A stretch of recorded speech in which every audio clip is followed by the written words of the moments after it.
Hello, hello YouTube, it is your boy GZTV. Happy Monday. We are back with another Soprano review. We have the 63rd episode, the 11th of the 5th season, so we are kind of closing out this season. This was more like a filler episode. A lot of weird stuff kind of happened here. But yeah, it's a wild one. This is a ride. We have a couple people that passed away. But yeah, we're going to kind of talk about what happened. This is a pretty cool episode, like on an artistic level, like on a creative level for these creators, the show creators. But as an overall episode, it doesn't really push the story forward, but it's still a pretty solid episode. Let's get into it. So, cooking for Tony, his girlfriend Valentina accidentally sets fire to the sleeve of her nylon kimono and is badly burned. And this looks like something out of a dream. This whole episode is crazy. Some of the stuff these writers are making happen are kind of wild. So after visiting her in a hospital burn unit, he calls on Tony B. So Tony notices that his cousin is behaving erratically, but does not know the reason. Like, why is he acting so weird? Why is he like bouncing off the walls, going all over the place? So Tony B has just learned that Angelo, his former cellmate and close friend, has been murdered by Phil and Billy Leotardo, which we saw at the beginning of the episode. And obviously Angelo and him kind of came up in the crime business, as did, the Leotardos. Tony B says he has to leave soon with his son, so Tony himself leaves. But we all can somewhat figure out what's going to happen from there. So Tony checks into a luxury suite at the Plaza Hotel and nearly runs into Dr. Melfi there. I'm not really sure why he went to this hotel. I guess to get like a little vacation, like a break from the people around him. I don't know. When evening comes, a bored Tony starts drinking and nuisance calls Charmaine Bucco, to whom he is attracted. She tells her unknown caller to stop calling her. He doesn't even answer. He doesn't even fucking say anything. He just calls her. And seems like a little prank call. Obviously, the two, we've learned they kind of had a relationship back in high school. But, yeah. So after asking for an Asian girl from an escort agency, Tony receives a voicemail from Silvio telling him about Angelo's murder. It's insane. I mean, a lot of people are going to be dying here. So he immediately tries to call Tony B, who is already on the move and is not answering his phone. Obviously, something wild is happening. The suspicions are starting to raise with Tony. Like, what the fuck did my cousin just do? We are in trouble here. And Tony B is starting to become that Richie Aprile type character that we saw Ralph kind of become as well. That nuisance to the show. They need one of those in every season. I feel like, as you watch different TV shows, you notice different formulas, and that's kind of the case for this one. It's a theme every season. You get this character that's just a nuisance, So, he also frantically calls Tony B's casino and Quintina and the Bada Bing, telling everyone to let Tony B know he is looking for him. So the prostitute arrives, and at some point, Tony falls asleep and has a long and vivid dream, which is the central point to the episode.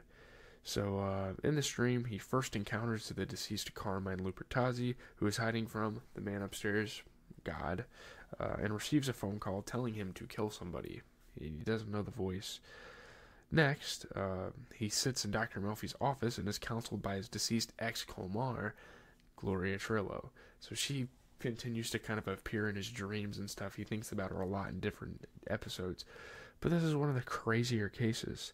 He then finds himself riding in the backseat of a 1959 Cadillac Eldorado, being driven by his long-dead father, Johnny Boy, and accompanied by the also-deceased Big Pussy Bompancero and Mikey Palmies, who are characters that have kind of died throughout the show run, throughout the last four or five seasons, right? So Mikey briefly turns into Artie. It's fucking wild. He had this same dream where he was sitting in the back of this car before. Tony asks where they are going, and Pussy, who's now turned into Ralphie Severetto, turns around and says, "We're driving you to the job." So it's kind of wild. Like, Tony feels like he has to kill somebody. And maybe it's representing Tony B in this case, So, Tony then wakes up at his house and prepares to go to dinner with Carmela to meet Finn's parents at Nuovo Vesuvio. Obviously, in real life, like, his dreams do kind of connect to real life, because in real life, his daughters just got engaged to this Finn guy. So, when they finally arrive, Finn's father is the deceased detective Vin Makazian, while his mother is Annette Benning. Um, Finn occasionally turns into AJ during the course of the dinner. It's just a wild, trippy thing. Like, if you were on drugs watching this episode, you would be fucking gone or something. Like, you would be feeling it. You would be on a trip right now. So, Tony's teeth start to fall out while Finn's father starts singing 3 Times a Lady. Tony tries and fails to get Benning's attention. So, in the restroom with Vin, Tony reaches behind a toilet tank trying to find a gun because I guess they're trying to set the detective up. Maybe he was killed years ago in like a mafia hit or something. I don't know.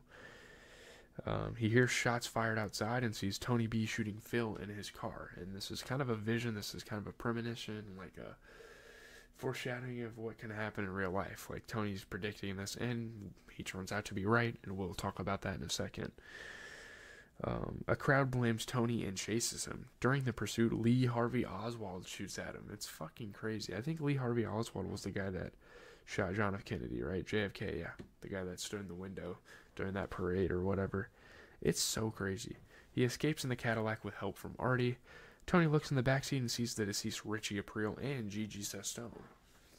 Richie Aprile, a guy we haven't seen in a while. So Tony then has wild sex with Charmaine, a girl he's been fantasizing about for years since they hit it off in high school, while her husband Artie coaches them. It's fucking wild, man.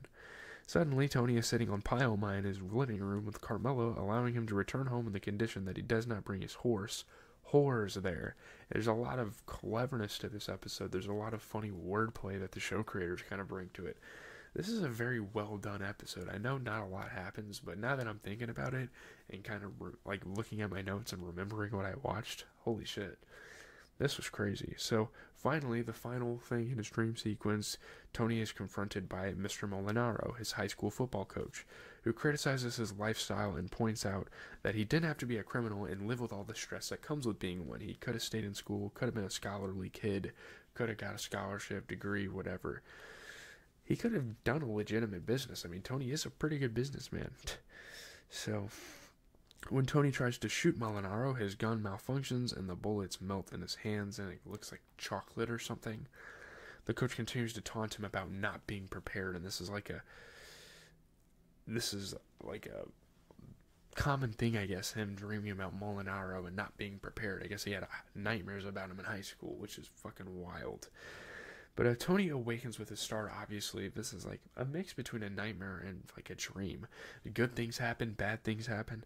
I mean, this is a very real experience. I mean, people have dreams like this all the damn time. But shortly afterward, he receives a call from Christopher, who tells him that Tony B has killed Billy and wounded Phil. So what a weird turn of events. A dream he has turns out to be a real prediction, and something actually bad happened. Oh, man. So Tony goes to bed, and though it is not dawn yet, calls Carmela. Like, it's like 5:30 in the morning, and it's kind of wild that she picks up, because that's kind of telling him something. Like, she actually cares about him. He says, I had one of my Coach Molinaro dreams, and she knows exactly what he's talking about. They've been married for a while. She's half asleep, and they have a gentle, slow conversation. Again, trying to kind of like, there's a back and forth. Like, it's like, oh, they're reconciling. Oh, they're filing for divorce. It's such an interesting dynamic that they kind of bring to the season. But, yeah, obviously a couple people died. Angelo Garipe was murdered by Phil and Billy Leotardo at the beginning of the episode. Yeah, Billy Leotardo was murdered off-screen by Tony Belindetto to avenge the death of Angelo Garipe. Tony B is up to no good. He's creating rifts between the families. Obviously, that's going to have some repercussions coming up in the next episode, which I think I'm going to watch a little bit of.